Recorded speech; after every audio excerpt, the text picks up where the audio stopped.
Defence से लेकर attack तक भारत की ताकत का लोहा अब पूरी दुनिया मानती है और अब इसी ताकत को और भी ज़्यादा मजबूती मिलने वाली है। वो कैसे, बताएंगे इस वीडियो में। दरअसल भारतीय वायुसेना की ताकत अब और बढ़ने वाली है। रक्षा मंत्रालय जल्द ही एक बड़े सौदे को मंजूरी देने जा रहा है जिससे भारत की हवाई क्षमता नई ऊंचाइयां छू सकती है। जी हां, सरकार 80 मीडियम ट्रांसपोर्ट एयरक्राफ्ट खरीदने की तैयारी में है और इस सौदे के लिए अमेरिका, ब्राज़ील और यूरोप तीनों देशों की दिग्गज विमान निर्माता कंपनियां एक दूसरे को टक्कर देने के लिए तैयार हैं। खबरों के मुताबिक दिसंबर के आखिरी तक रक्षा अधिग्रहण परिषद इस प्रस्ताव को हरी झंडी दिखा सकती है और जनवरी 2026 में सौदे की टेंडर प्रक्रिया शुरू हो जाएगी। 3 बड़ी कंपनियां इस रेस में शामिल हैं, जिसमें अमेरिकी कंपनी लॉकहीड मार्टिन, ब्राज़ील की एम्ब्रेयर और यूरोप की एयरबस डिफेंस एंड स्पेस। दरअसल इन तीनों की नज़र भारतीय वायुसेना के मीडियम ट्रांसपोर्ट एयरक्राफ्ट टेंडर पर है। अब जरा समझिए ये विमान इतने अहम क्यों है। दरअसल भारतीय वायुसेना को ऐसे नए माध्यम क्षमता वाले विमान चाहिए जो 18 से 30 टन तक का कार्गो ले जा सके, यानी सेना की तेज तैनाती से लेकर आपातकालीन राहत तक हर मिशन में ये विमान अहम भूमिका निभाएंगे।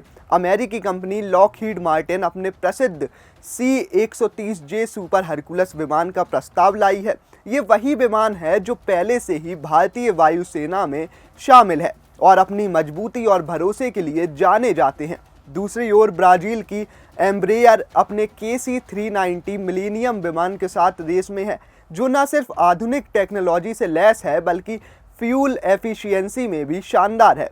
और तीसरी दावेदार है एयरबस डिफेंस एंड स्पेस, जो अपने A400M एटलस विमान के साथ मैदान में उतर सकती है। ये भारी कार्गो ले जाने और लंबी दूरी तक उड़ान भरने में सक्षम है। चलिए अब बात करते हैं मेक इन इंडिया की, क्योंकि इस सौदे की सबसे बड़ी खासियत यही है।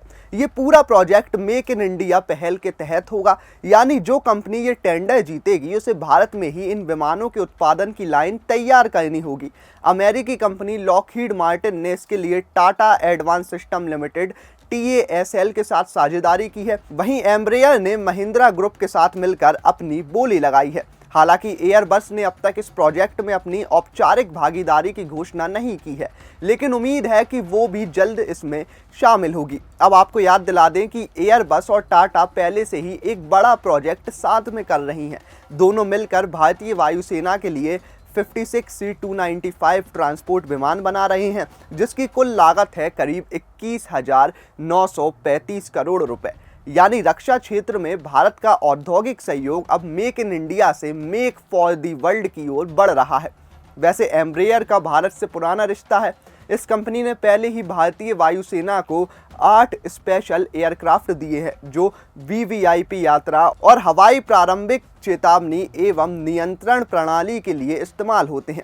तो साफ है कि आने वाले महीने में भारतीय वायुसेना की ताकत में एक नया अध्याय जुड़ने जा रहा है। 80 मीडियम ट्रांसपोर्ट एयरक्राफ्ट की ये डील न केवल हमारी हवाई क्षमता बढ़ाएगी बल्कि भारत को रक्षा विनिर्माण में आत्मनिर्भर बनाने की दिशा में एक और बड़ा कदम दिलाएगी। अब देखना ये है कि लॉकहीड मार्टिन, एम्ब्रेयर या एयरबस आखिर किसके हाथ लगता है ये अरबों डॉलर का make in India contract. Video अच्छा लगा हो तो लाइक कीजिए, शेयर कीजिए और कमेंट बॉक्स में हमें ज़रूर बताइए।